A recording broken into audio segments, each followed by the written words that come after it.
जय भीम, नमो बुद्धाय साथियों।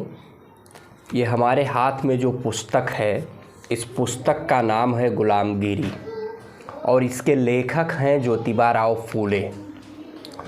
जो समाज में पाखंड व्याप्त है, अंधविश्वास व्याप्त है और जिस तरीके से शूद्र को, अतिशूद्र को, अछूत को, जो कि वर्तमान में भारतीय संविधान के अनुसार ओबीसी एससी एसटी समाज के लोग हैं, उनको किस तरीके से गुलाम बनाया गया, इसके प्रति जागरूक करने के उद्देश्य से राष्ट्रपिता ज्योतिबा राव फूले ने इस पुस्तक को लिखा और खासकर बहुजन समाज में एक नई चेतना जागृत हुई। और इस पुस्तक का जो उद्देश्य है, उसी उद्देश्य को लेकर मैं इस पुस्तक को चाहता हूं कि सोशल मीडिया के माध्यम से हम सभी लोग साझा अध्ययन करें। मेरा मकसद किसी की भावना को आहत करना नहीं है, किसी के धर्म के खिलाफ बोलना नहीं है, लेकिन ये पुस्तक अपने आप में जिस उद्देश्य को लिए हुए है और राष्ट्रपिता ज्योतिबा राव फूले जी ने जिस उद्देश्य से इस पुस्तक को लिखा है, उन्हीं उद्देश्यों को ध्यान में रखते हुए मैं इस पुस्तक का साझा अध्ययन करना चाहता हूं। तो पहली कड़ी में हम लोग इस पुस्तक की जो प्रस्तावना है, जो पुस्तक का सारांश कह सकते हैं, ज्योतिबा राव फूले जी ने लिखा है, इसको हम लोग अध्ययन करते हैं और नेक्स्ट वीडियो में आपको जिस तरीके से ब्रह्मा की उत्पत्ति कैसे हुई और ज्योतिबा राव फूले और ढोंडी राव की जो संवाद श्रृंखला है, उस पर हम लोग चर्चा करेंगे।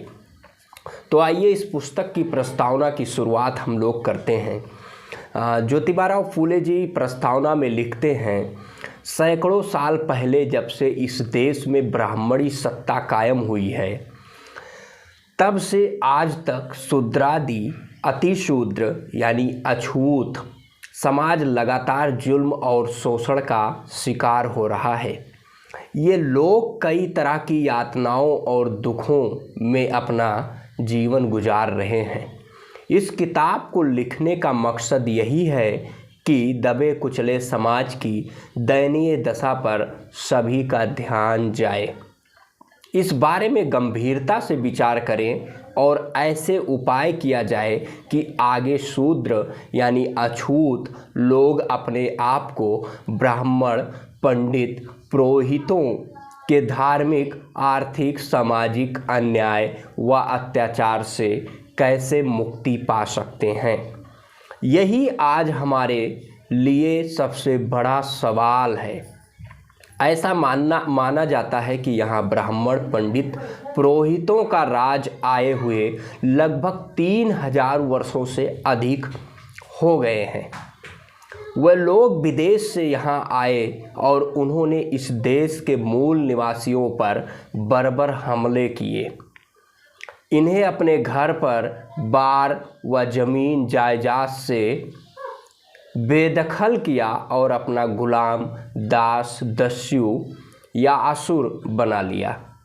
उन्होंने इनके साथ बड़ा अमानवीय व्यवहार किया, क्रूरतापूर्ण दंड दिए। समय गुजरता गया और ब्राह्मणों को लगा कि मूल निवासियों को भविष्य में ये पता नहीं लगे कि उन्हें आक्रमण कर धोखे से गुलाम बनाया था, तो उस इतिहास के प्रमाणों को ब्राह्मण पुरोहित वर्ग ने नष्ट कर दिया।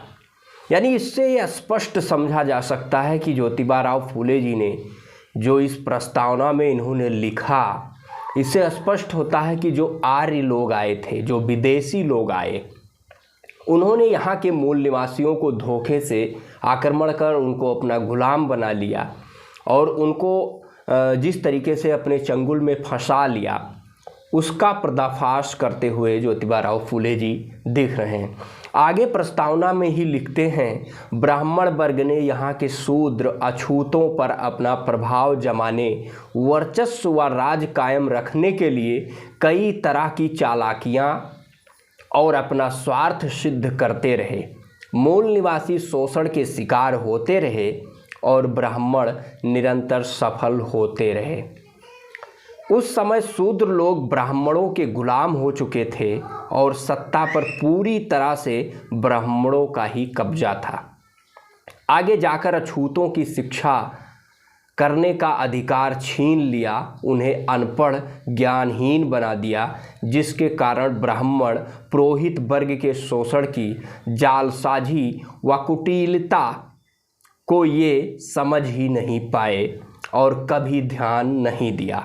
इसे स्पष्ट होता है कि किस तरीके से मूल निवासियों को शिक्षा से वंचित किया गया, उनको शिक्षा का अधिकार छीन लिया गया, जिससे जो ये ब्राह्मणों की साजिश थी, जो मनगढ़ंत बातें थीं उनको गुलाम बनाने की, उसका पर्दाफाश ना हो सके, उसको जान ना सके। इसके लिए मूल निवासियों को ज्ञानहीन रखा गया, अनपढ़ रखा गया। नियति समझकर ब्राह्मणों की गुलामी करते रहे, अपना वर्चस्व कायम रखने के लिए तथा हमेशा हमेशा के लिए शूद्रों को गुलाम बनाए रखने के लिए सिर्फ खुद के स्वार्थ के लिए कई तरह के झूठे अवैज्ञानिक काल्पनिक ग्रंथों की रचना कर दी। यही नहीं, उन ग्रंथों में जोर देकर ये भी लिख दिया कि ईश्वर ने शूद्रों को सिर्फ इसलिए पैदा किया है कि वे जीवन भर ब्राह्मणों की सेवा करते रहें तथा सिर्फ वही काम करें जिससे ब्राह्मण वर्ग को खुशी होती हो, यानी ब्राह्मण की इच्छा के खिलाफ कुछ नहीं करें। ऐसा पुण्य काम करने से शूद्र अछूतों को ईश्वर की प्राप्ति होगी और इसी से उनका जीवन सफल होगा। यानी स्पष्ट ये समझा जा सकता है कि ब्राह्मणों ने इस प्रकार की साजिश रची कि उन्होंने अपने आप को श्रेष्ठ स्थापित किया। अपने वर्चस्व को कायम रखने के लिए उन्होंने अपनी सेवा को एक पुण्य काम बताया, जिससे कहा कि उनको ईश्वर की प्राप्ति होगी, और अवैज्ञानिक तरीके से काल्पनिक ग्रंथों की रचना कर डाली। आगे लिखते हैं ज्योतिबा फूले जी प्रस्तावना में ही, अब यदि कोई इन ग्रंथों के बारे में थोड़ा सा भी सोच विचार करे तो ये मालूम हो जाएगा कि ये ग्रंथ ईश्वर के द्वारा रचित हैं या नहीं। सच्चाई तुरंत समझ में आ जाएगी।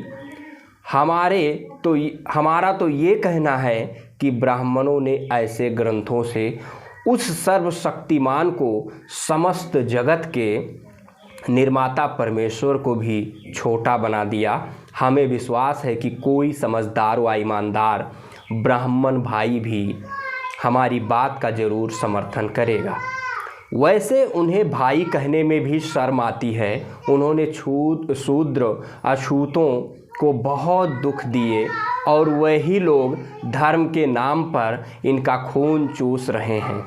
एक भाई द्वारा दूसरे भाई का शोषण कर इनका खून चूस रहे हैं। एक भाई द्वारा दूसरे भाई का शोषण कर अन्याय अत्याचार करना एक भाई का धर्म नहीं।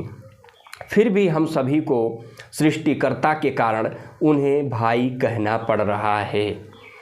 इसीलिए एक समझदार ब्राह्मण भाई को खुद के स्वार्थ की बजाय न्याय व इंसानियत के आधार पर विचार करना चाहिए।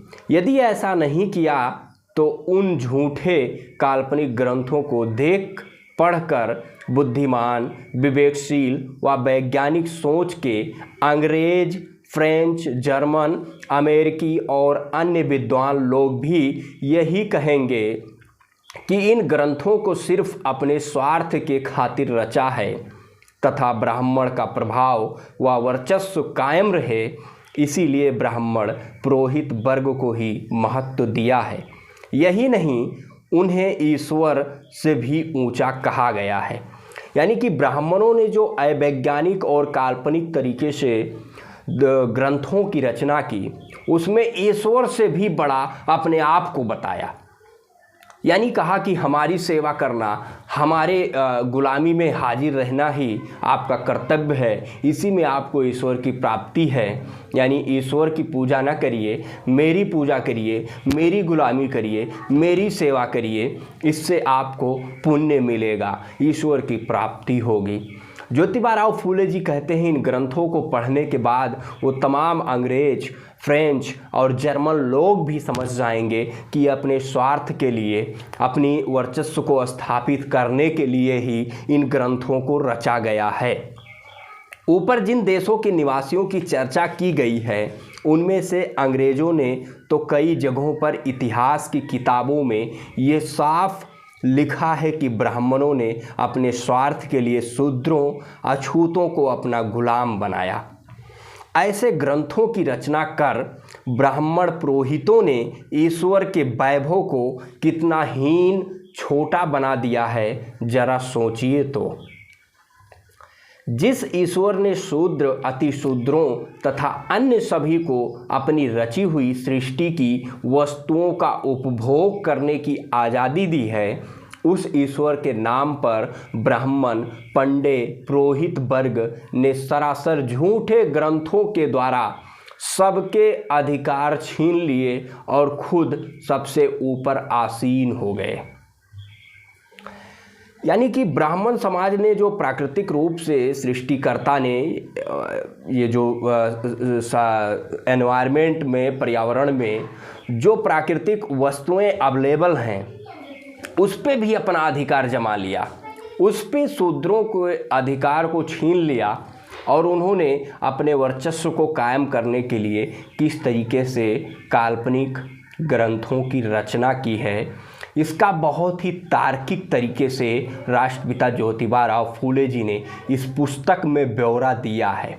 और आगे ये स्पष्ट हो जाएगा, जितने भी आपके मन में सवाल उठेंगे, जितने भी जिज्ञासापूर्ण सवाल आएंगे कि इन ग्रंथों, ये ग्रंथ काल्पनिक हैं या ईश्वर द्वारा रचित नहीं है, इसको कैसे मान लिया जाए, इन सारी जिज्ञासाओं को आपकी जिज्ञासाओं की पूर्ति होगी इस किताब के माध्यम से।